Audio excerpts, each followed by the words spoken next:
Hello, all you hardcore boxing fans out there. How are you doing? It's Russ here from Porky's Corner, the voice of hardcore boxing.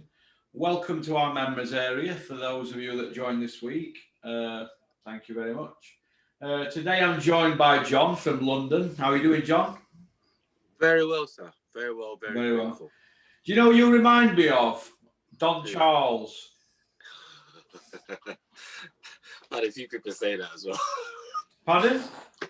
I said I've had a few people say that as well. Yeah, in your mannerisms and how you look at that.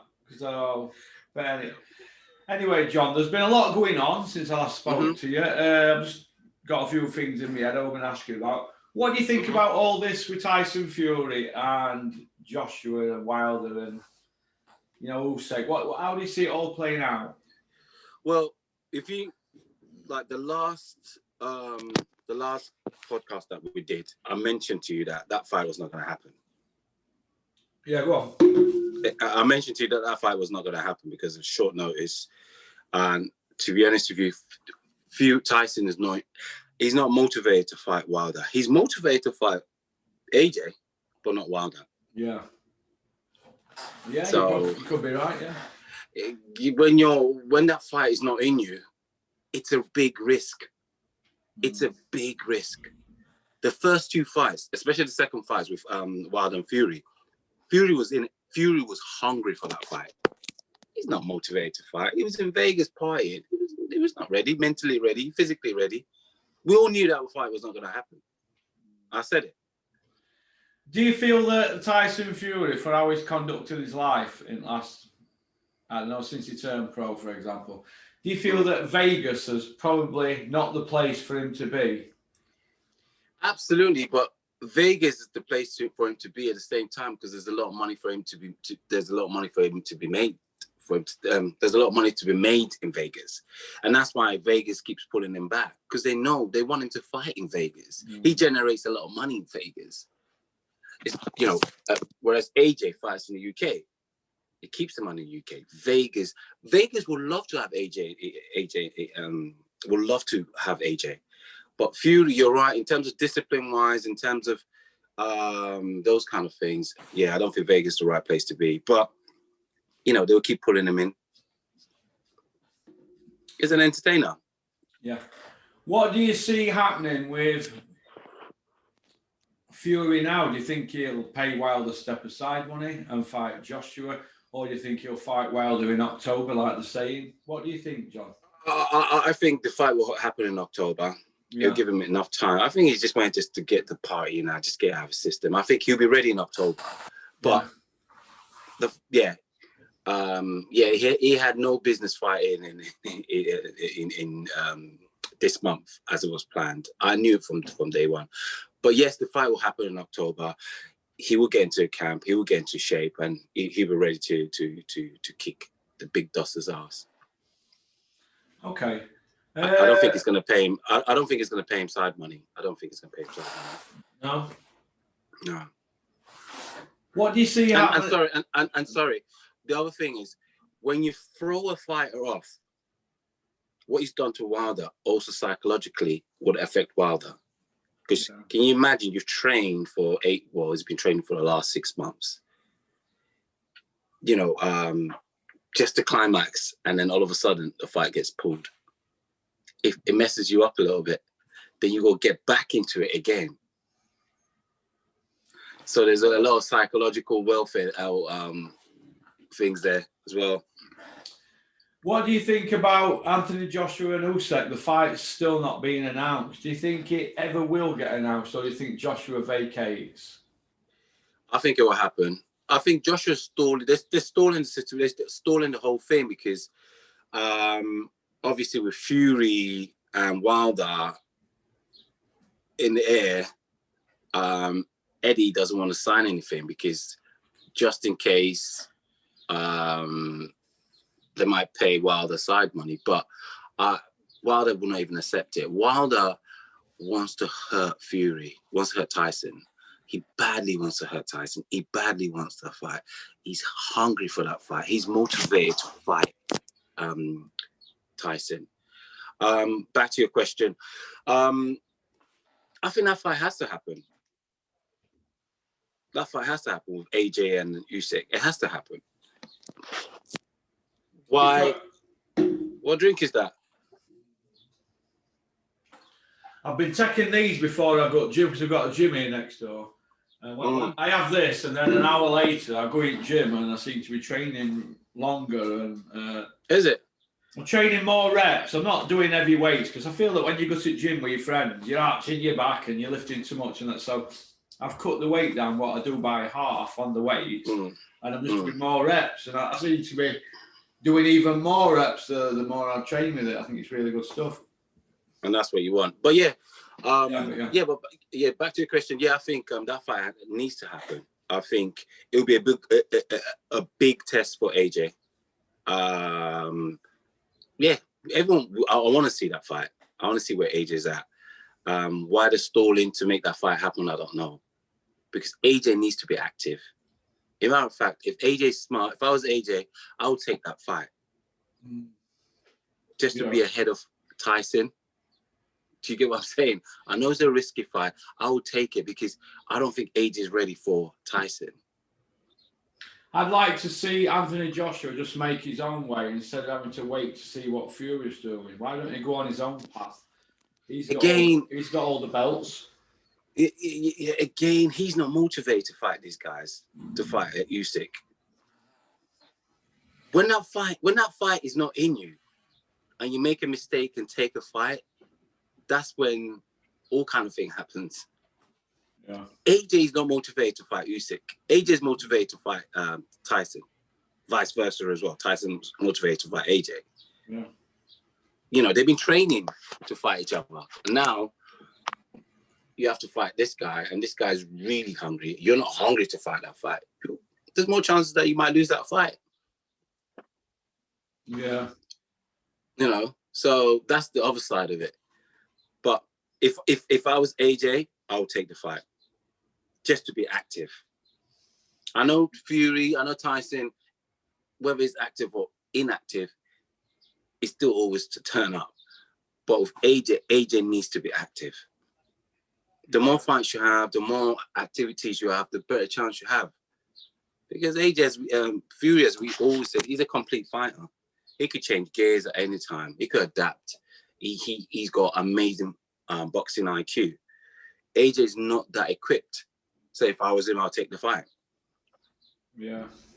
I'll forget about Tyson for a minute and just concentrate on this monster in front of me, Usyk, and get him out of the way. Once he gets Usyk out of the way, then, you know, ready for sorry, I keep adjusting my phone. Then he's ready for Tyson.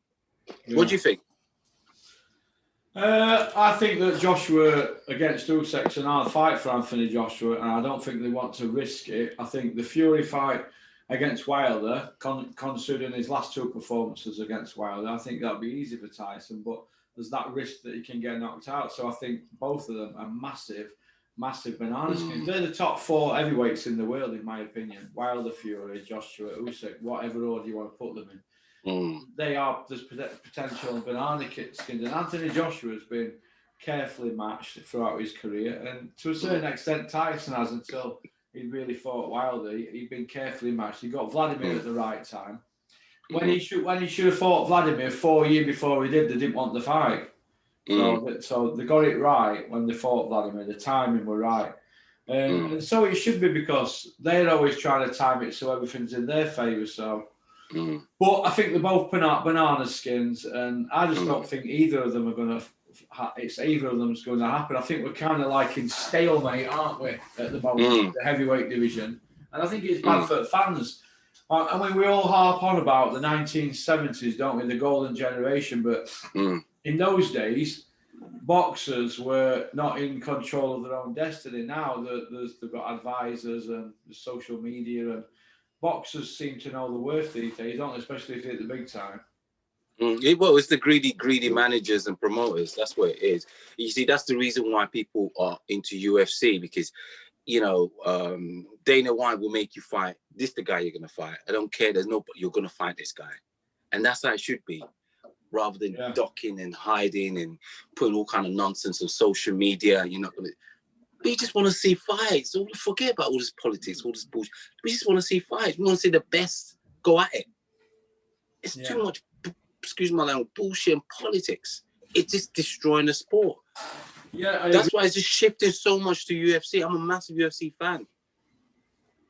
Yeah, I agree wholeheartedly with you there, John, on that. It's quite upsetting as a boxing fan. Yeah, it is. We're waiting. How long are we going to keep waiting? Just get on with it.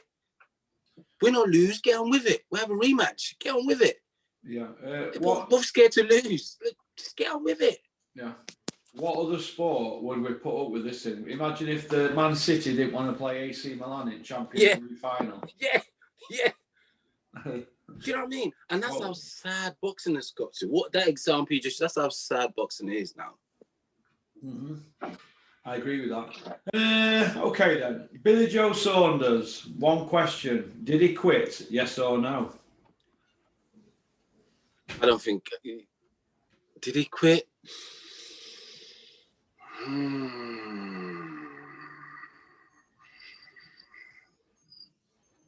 I'll say no. Okay then. Can you show me a part of the fight when the fight was stopped? Can you show me where Billy Joe Saunders tried to continue? Can you show me that? I see what you mean. To be honest with you, when he came back after that round, he had no business going. I think he was badly hurt. Body language showed it.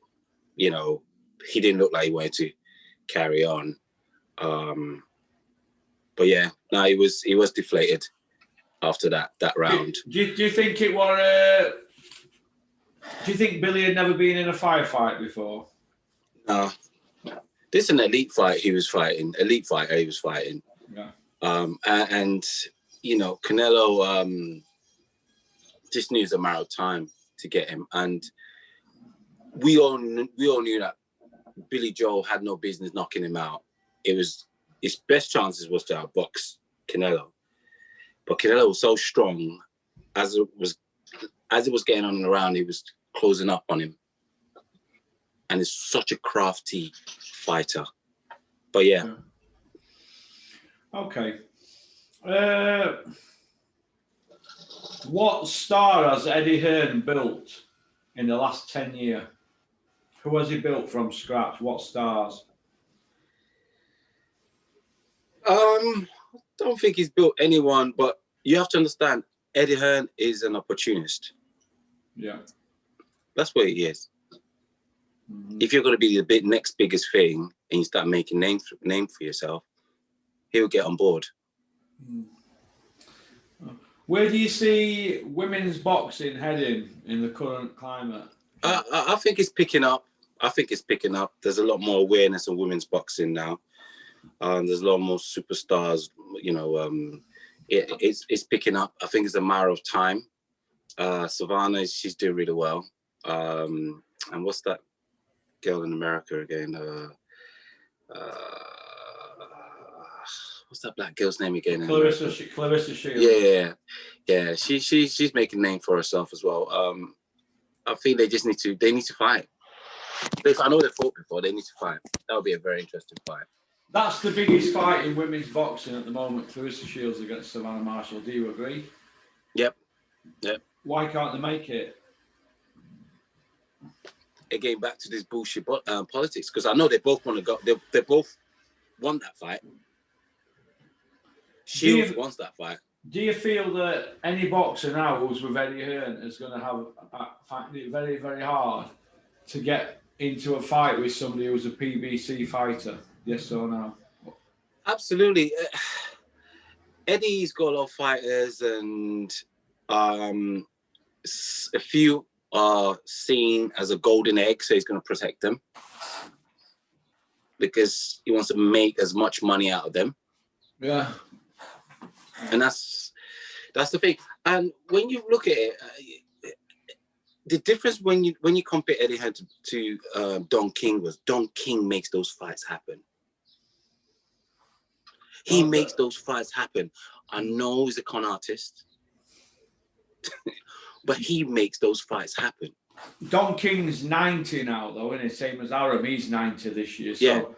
they're But all back in the days, I'm talking about. Back in the days, I'll talk about. Yeah. As much as in terms on the business side, I didn't really respect what he did to a lot of fighters, and all of them do it. All of them rip up fighters, but he makes those fights happen. Yeah. He makes those fights happen. Yeah. And Eddie Hearn is just starving us from making these fights happen. Talks a lot of shit. He wants to be a star. Yeah. Yeah, I agree with you.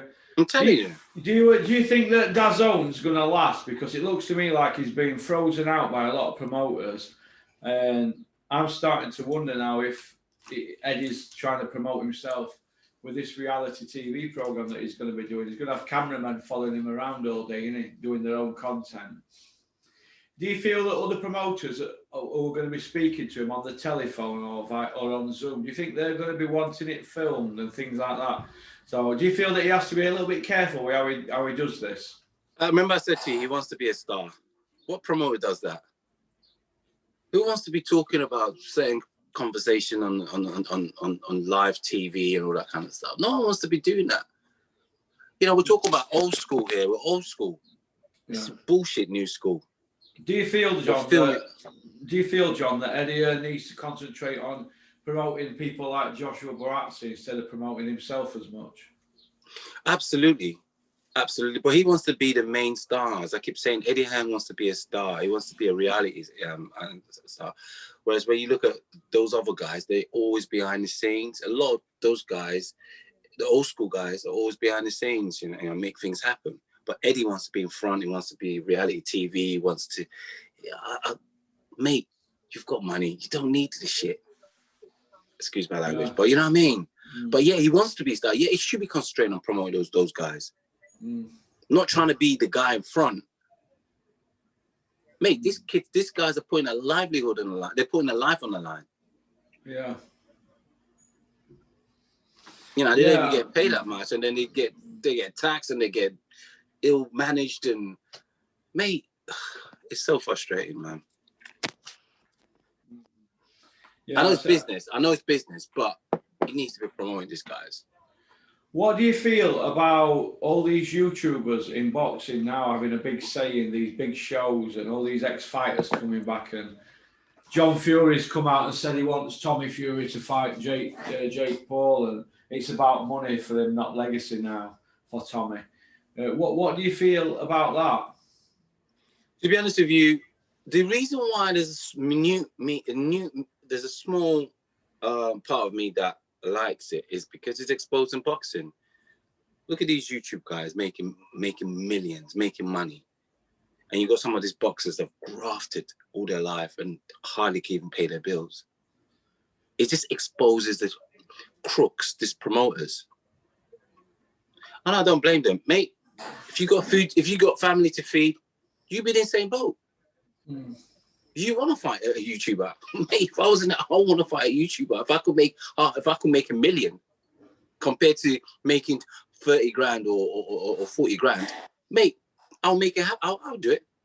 Yeah. So I don't blame them. It's gonna kill boxing. It's killing boxing.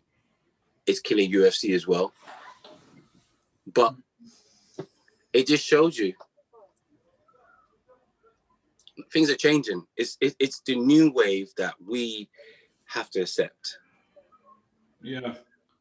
You know, whether we like it or not, we have to accept it because that's just the new wave. This new generation are just changing things. Yeah.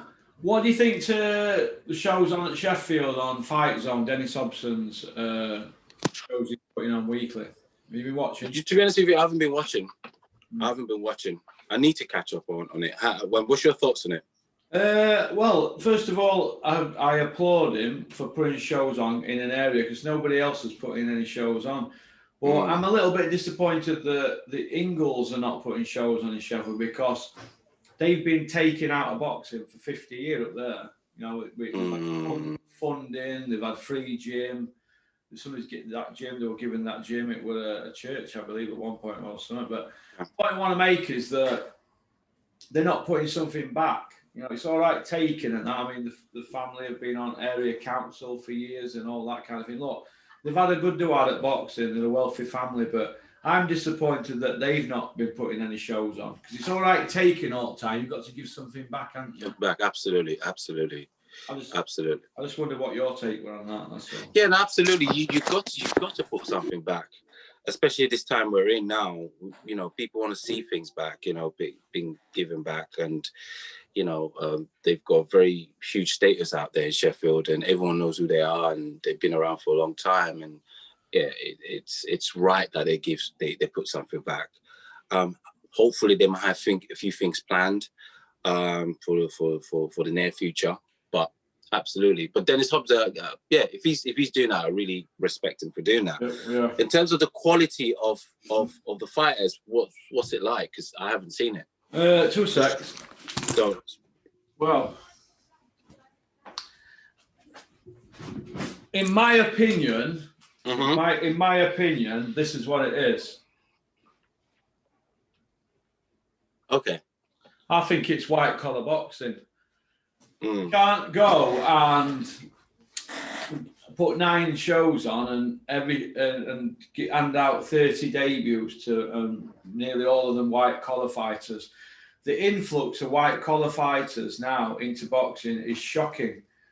These people are more or less fighting for buttons. And I don't like that. I think sooner or later somebody's going to get hurt. I mean, nowadays, if you pass an eye test, you can be a professional boxer. You don't have to be a good fighter. You don't need any amateur experience. You just need to pass that brain scan and an eye test, and you get a laminate, you get a pro card. You know what I mean? So I think that it's very dangerous, and I think sooner or later somebody's going to get hurt. And I think what will happen then, boxing will, get a lot of bad headlines. And so you have to be very careful how they do it. But I applaud Dennis for putting the shows on, because nobody else is. But I'm disappointed that the Ingalls are not putting shows in Sheffield, because, like I just said, they've been taking out the sport for 50 years in that area. So, do you think they might do something in the future, though? They might do something in the future. They've had 50 years, haven't they? So, and Brendan Ingle and his wife Alma are not here now, sadly. But I don't know if Dominic and John are going to put shows on. I very much doubt it. I think that they are takers; they're not givers. Yeah, because sometimes, some people, you're right, it's takers. Some people don't see the return on investment, so they think they will be losing money rather than giving back. Yeah. So I'm with you what you're saying. And there's times you have to switch that on. There's times you have to switch that back, switch that off, because if you're giving back, you shouldn't be worrying about the return of investment. Obviously, on a larger scale, you could think about that, but when you're giving back to the community, that should not be on your mind. Yeah. But yeah, no, it's a shame, but hopefully they'll put something back. But Dennis, you have to give props to him for doing what he's doing. As long as the guys are getting paid, again, looked after well, that's my thing. It's just sad when you see them not being looked after well, underpaid, and these guys are putting their life on the line. That's when I'm not happy. But as long as if he's looking after them well, then props and respect to him. Yeah. What do you think to Spencer Fearon's outburst this week on social media regarding he said that when Marcus Rashford missed the penalty, he went into his bedroom and burst out crying in front of his wife and said that he knew that Rashford were going to be racially abused for missing that penalty. He's done a lot of interviews this week. He's had a lot of criticism. Do you feel that he always brings race into an issue? Yeah, I see where you come from. Yeah, I know what you mean. I know what you mean. Yeah, no, I get what you mean. He sometimes, that's Spencer. He'll always try and bring it in to some extent. Yeah, he sure does. Daniel Dubois, what next for him, John? Danny Dubois. I think he needs a couple of more fights. He needs a couple of more fights to tune up before he starts thinking about world title. But again, you know, these guys want to be fast tracked. This is the problem we have in boxing, and they get exposed. So a couple of more fights, needs to tune up, needs to just keep working on his craft, and he'll be fine. But if you want to be fast tracked, you will get exposed. Yeah, yeah. But the other thing is, most of the heavyweights know that Tyson and AJ, after this fight, once they fight, they are going to retire. I know AJ, another year or two, that's it for him. He's going to retire, 100%. Same as Tyson as well. So the heavyweight's going to be exposed. It's going to be vacant, and it's going to be playing field for anyone. And that's why all these guys want to be fast tracked. Yeah. I'll bet you any money. Watch. After the fight, AJ against Fury, he's going to retire. He's going to call it a day. Yeah. Do you feel that Tunde Ajayi is being dropped by Anthony Yard? I don't think he's going to get dropped, because has he been dropped, or is he? No, James Cook's training him now, Yard. Yeah, but he's still managing him. Yeah, well, obviously he'll have a contract with managers thing, isn't it? So, but do you feel that when his managers deals up, that Yard will drop him altogether? No, I don't think so, because there's that loyalty that they have. Again, if you want to be world champion, you go get out. I've said it. You have to get out of your comfort zone. You know, a lot of these guys like to stay in their comfort zone, like to stay around people that they're familiar with. Mate, if you want to be champion, you go get out of your comfort zone. You got to move camps. You got to do whatever it takes to be a champion, and that's what you have to give Tyson Fury. Just, you know, whatever it takes to be a champion, you do. Not because you're my mate, I'm gonna stay with you. I want to be a world-class fighter. I want to be an elite fighter. I'm gonna go with the best. I'm gonna spar with the best. Yeah. So he's not gonna leave. And Tunde's a smart guy. You know, he's not gonna leave. Yeah. He's got in his head. He's not gonna leave. Trust me, he's not gonna leave. What next do you see for Dylan White? Oh, Dylan White and hey, that was a strange breakup. The can man. Anybody who wants it can get it as long as they're over 40. Dylan White. Oh, no, sorry, no, I was mixing Chisora. We'll talk about the Chisora and Hayes in a minute. In a minute. Dylan White. Dylan White needs to fight Ruiz, Andy Ruiz. That's what we want to see. Yeah. He's frozen out, hasn't he? He just doesn't. No one really gives him a chance. No. I can't see anyone else really. Maybe Joe Joyce. Would you like to see Dylan White fight Joe Joyce? Yeah. Who do you see winning that fight? I think Joyce. Yeah, I think Joyce runs over him. Yeah. Frankenstein. Yeah. But guess what? It works. It works. That's that works. Because he's so robotic and consistent. So they're just coming forward and just doing the same thing. And you can't break that rhythm. Okay. Have you anything you like to add? The breakup between my good friend David Hay and Chisora. What happened there? I think that probably it's something to do with TV at the moment. It's all a bit up in air with Sky and DAZN and who's going to go with who and all that. And I think that Chisora's made the move. I think he's probably going to go with Eddie to DAZN.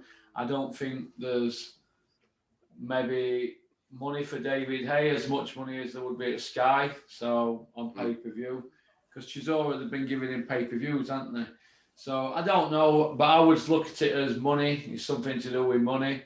Maybe Derek don't want to give Hay a cut at this time of his year. I don't know. Or maybe Chisora has been told he's got to take less money because he got 11 losses, hasn't he? Jesus. You can't just think you pay-per-view with all them losses, can you? Yeah. No. I was led to believe that they're all trying to protect their owners. Well, he's got 11 losses and he still keeps going back to it well. But personally, I think he's a shot fighter. People can say, "Okay, you're being harsh." Look, I'm here to sift through the bullshit. Derek Chisora, in my opinion, is shot to bits. And last time I seen him, we were fat as a pig, Michelin man. So that's just my opinion, mate. But but you know what? Apart from that, I just worry about health-wise. Like, it will. Something will give in soon. It will take its toll on him. It will take its toll on him because 11 losses is a lot. Yeah, and it keeps going to the firing line. And Eddie will keep getting in fights. That's the thing. Yeah. Eddie will keep getting in fights. But it's a shame, though, because honestly, I thought the partnership, Chisora and David A, I thought the partnership was quite tight. I thought they were working really well together. I thought they had something that they could build on from there.